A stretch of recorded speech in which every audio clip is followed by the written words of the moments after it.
In the last 9 lectures, we've been discussing unsupervised learning. We first discussed clustering models, followed by matrix factorization approaches, and finally sequential models.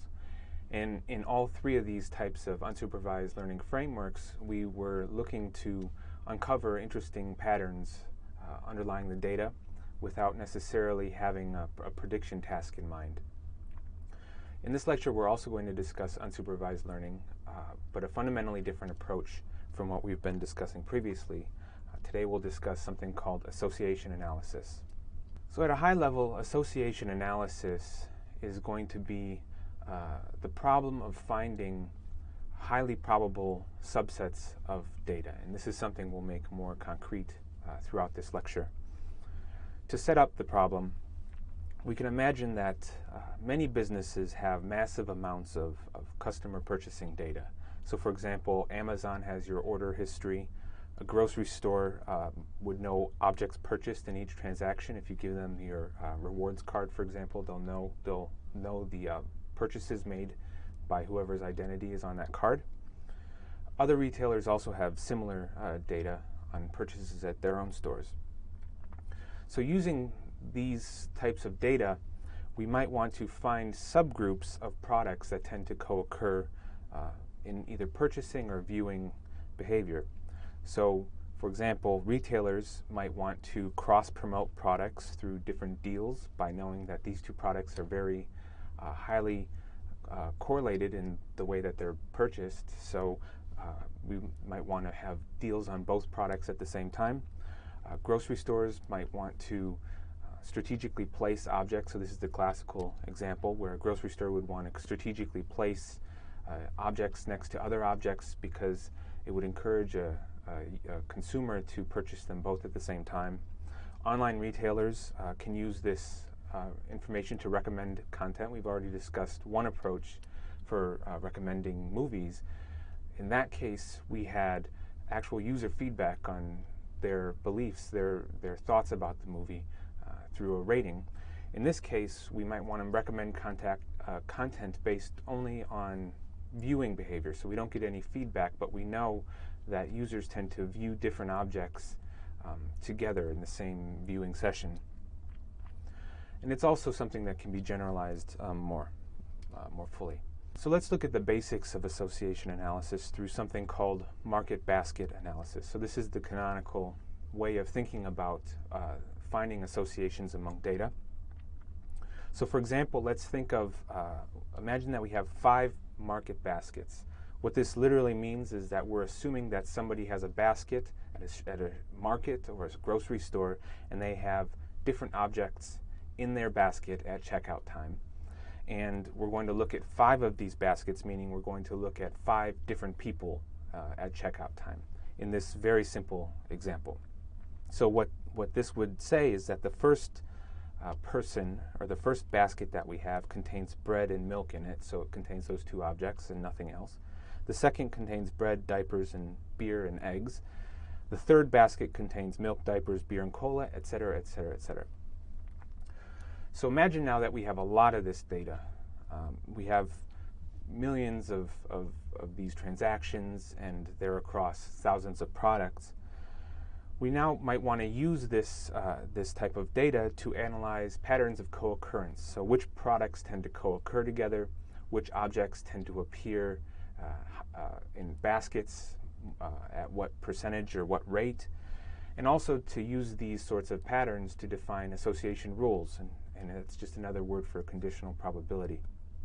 So for example, and this is the classical example that apparently was found in one of the first uses of this technique, we might find that people who purchase diapers also purchase beer. So we want to learn an association rule, and this one's a kind of a joke, where given that they've got one object in their basket, we're going to predict that it's more likely to have a second object in their basket. So let's make this problem a little bit more mathematically abstract.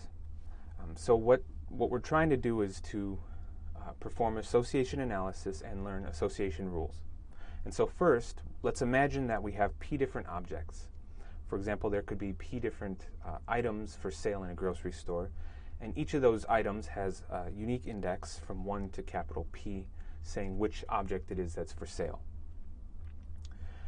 So then we assume that we have a collection of subsets of these items. For example, xn for the nth subset would be a subset of indexes from 1 to P, where we can think of xn as giving the index of the things purchased by the nth customer. And we're going to let n range from 1 to capital N. So x subscript n is like the market basket for the nth customer that says, that gives the index of which items are being purchased by the nth customer.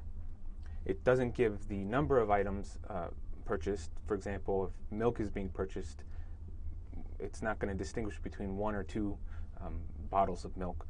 It's just going to give an index that's saying milk is being purchased. So now there are 2 objects of interest that we want to discover. The first is to perform an association analysis, and this is simply to try to find subsets of items that have a high probability of co-occurring together. So to this end, let's define K to be a subset of index values between 1 to P. So this is a subset of items. And then P of K is now going to be the fraction of market baskets that contain those items indexed by K. So if K is an index of a subset of indexes, then the probability of that subset K is simply found by counting how many of these baskets contain those items in it indexed by K.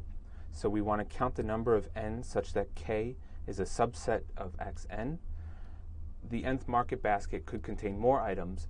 We're only interested in whether the items indexed in the set K are contained in the nth basket. So we count the total number of baskets where this subset appears in, and then we divide by the total number of objects or subsets to begin with. So we want to find these subsets where K, where this probability is large. For example, we might define K to be peanut butter, jelly, and bread, and then we'll go and count how many of these baskets at purchase time contain those 3 objects together, and then divide by the total number of baskets to get the fraction of customers that purchase those 3 objects together. That would be P of K. So our goal is to find these subsets where this is a large number. A second goal is to learn association rules. So this is the problem of finding objects that are highly correlated, where knowing that a certain subset of objects appears in a set xn makes it more likely that another object is going to appear in that set as well. So to this end, let's let A and B be 2 disjoint subsets of the integers 1 to P. Then A, right arrow B, can be thought of as meaning that purchasing A increases the likelihood of purchasing B as well. So we want to learn these rules. For example, if we define A to be the set peanut butter and jelly, and B to be the set bread, we want to learn that that purchasing these 2 items increases the probability of purchasing this item